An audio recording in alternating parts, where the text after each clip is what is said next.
Hello viewers, இன்னைக்கு வீடியோவில் கருவேப்பிலை பிரியாணி எப்படி செய்கிறதுன்னு பார்க்கலாம். கருவேப்பிலை சின்ன குழந்தைங்களுக்கு பிடிக்காது. அவங்களுக்கு இதாட்டம் ஒரு பிரியாணியாக செஞ்சு கொடுத்தீங்கன்னா அவங்க விரும்பி சாப்பிடுவாங்க. கருவேப்பிலை உடம்புக்கு ரொம்ப ஹெல்த்தானது. ரத்தத்தில் ஹீமோகுளோபின் அதிகரிக்க கருவேப்பிலை அடிக்கடி சேர்த்துக்கணும். கருவேப்பிலை அடிக்கடி சேர்த்துக்கிறதுனால இளநரையை தடுக்கலாம். பெண் குழந்தைகளுக்கு குறிப்பாக இந்த கருவேப்பிலை அதிகமாக சாப்பிட கொடுக்கணும். அவங்களுக்கு இளமையில் வர்ற நரை முடியை வராமல் தடுக்கலாம். இப்போ கருவேப்பிலை பிரியாணி எப்படி செய்கிறதுன்னு பார்க்கலாம். இப்போ அதுக்கு தேவையான பொருட்கள்லாம் எடுத்து வச்சுருக்கிறேன். முந்திரி பருப்பு இஞ்சி பூண்டு பேஸ்ட்டோடு சேர்த்து அரைச்சிக்கணும். புதினா, மல்லி, பிரியாணி மசாலா தேவையான அளவு எடுத்துருக்கிறேன். 2 பெரிய வெங்காயம், கருவேப்பிலை தேவையான அளவு, 1 டம்ளர் அரிசி எடுத்துருக்கிறேன். இப்போ அரிசியை அலசிட்டு வச்சுருக்கிறேன். அது கொஞ்ச நேரம் அப்படியே இருக்கட்டும். இப்போ அடுப்பில் பிரியாணி செய்கிறதுக்கு குக்கர் வச்சுட்டேன். குக்கரில் 3 ஸ்பூனு ஆயில் சேர்த்துக்கிறேன். உங்களுக்கு தேவையான அளவு ஆயில் சேர்த்துங்க. ஆயில் சூடாகணும்.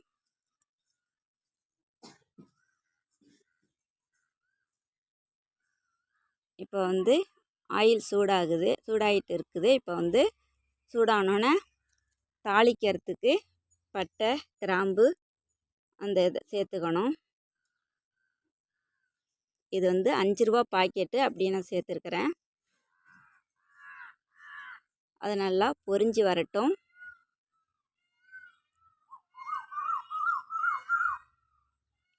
இப்போ வெங்காயம் சேர்க்கணும்.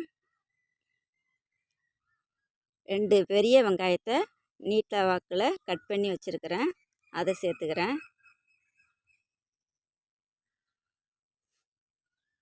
வெங்காயம் நல்லா வதங்கி வரணும். வெங்காயம் நல்லா வதங்கி வந்தால் தான் நல்லாயிருக்கும். இப்போ சீக்கிரமாக வெங்காயம் வதங்கணுன்னா அதுக்கு கொஞ்சோண்டு கல்லுப்பு சேர்த்துங்க.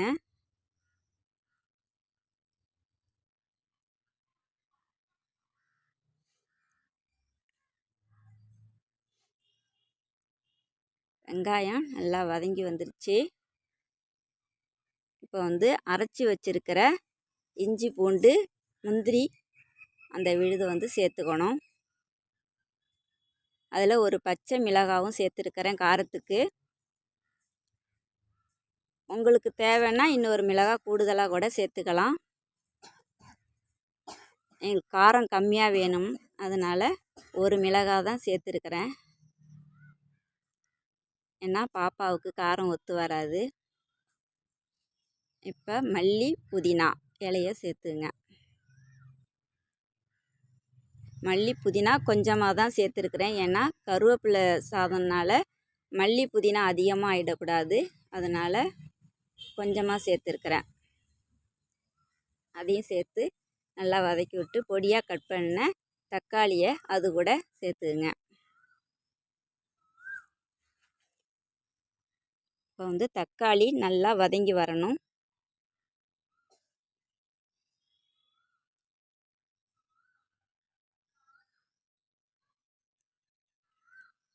தக்காளி நல்லா இப்போ வதங்கி வந்துடுச்சு. இப்போ பிரியாணி மசாலாவை சேர்த்துங்க. நல்லா கலந்து விடுங்க. அடி பிடிக்காமல் நல்லா கலந்து விடணும்.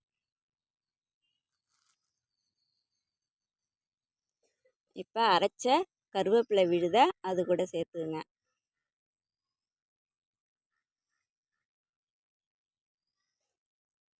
நல்லா கருவேப்பிலை விழுது நல்லா அந்த தக்காளி மசாலா கூட நல்லா சேர்ந்து வர்ற அளவுக்கு நல்லா கலந்து விட்டு வதக்கிங்க. இப்போ நல்லா வதங்கிடுச்சு. இப்போ இந்த டம்ளரால் 1 டம்ளர் அரிசி எடுத்துருக்கிறேன். அதால் 2 டம்ளர் அளவுக்கு தண்ணி சேர்த்துக்கிறேன்.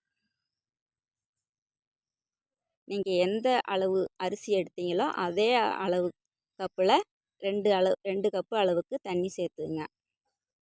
நீங்கள் அது பாசுமதி ரைஸ் சேர்க்குறதுன்னா அதுக்கு தகுந்தாப்பில் தண்ணி அளவை கம்மி பண்ணிங்க. நான் இப்போ சாப்பாட்டு அரிசி தான் சேர்க்க போகிறேன். இப்போ தேவையான அளவு உப்பு சேர்த்துங்க.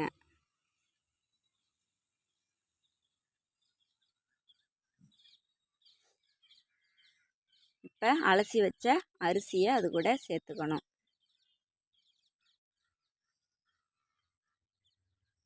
அரிசியை நல்லா கலந்து விட்டு நல்லா கொதி வந்த உடனே குக்கர் மூடி போட்டு மூடணும். இப்போ நல்லா கொதி வந்துடுச்சு. இப்போ மூடிடலாம்.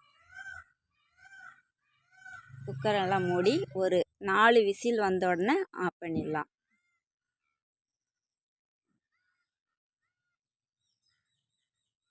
ஒரு 4 விசில் வரணும்.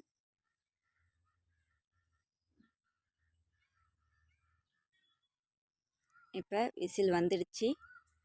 4 விசில் வந்துடுச்சு.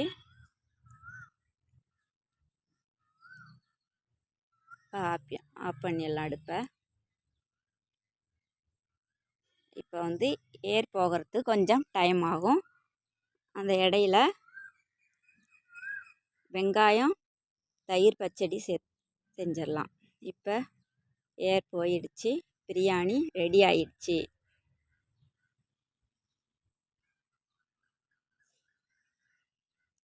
பாருங்கள், நல்லா வாசனையாக ரெடி ஆயிடுச்சு பிரியாணி. உங்களுக்கு தேவைன்னா இப்போ இந்த சமயத்தில் நெய் கூட சேர்த்துக்கலாம். நான் நெய் சேர்க்கலை. நல்லா நெய் சேர்த்தா இன்னும் நல்லா வாசமாக இருக்கும். இப்போ இந்த பிரியாணியை செஞ்சு பார்த்துட்டு உங்களுக்கு பிடிச்சிருந்தா லைக் பண்ணுங்கள், சப்ஸ்கிரைப் பண்ணுங்கள். தேங்க்யூ.